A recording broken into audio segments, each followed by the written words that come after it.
Ég var búinn að venjast við varfærið orðalag en síðan þegar ég heyrði orðið krabbamein, þegar læknirinn sagði þú ert með krabbamein.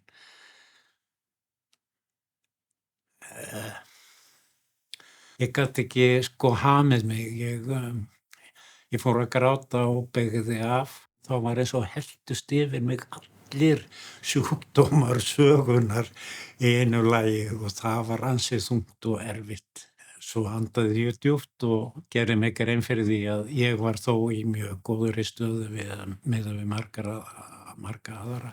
Já, ég heiti Anton Helgi Jónsson og ég skáld. Greindist með krabbamein 68 ára.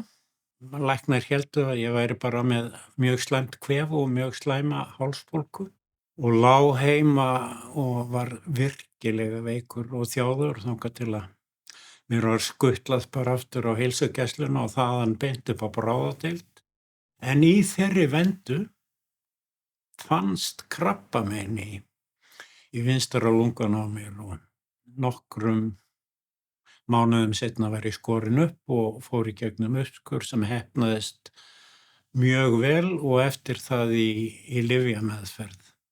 Datt mér í hug einn daginn, já, nú fer ég að horfa á listaverkin hérna sem ég rekst á göngunum og hingað og þangað með sjúkrahúsið og reyni að túlka þau á minn hátt í mínum veikindum. Fyrir mig að fara á dvelja á sjúkrahúsinu var svona eins og að fara á listasafn.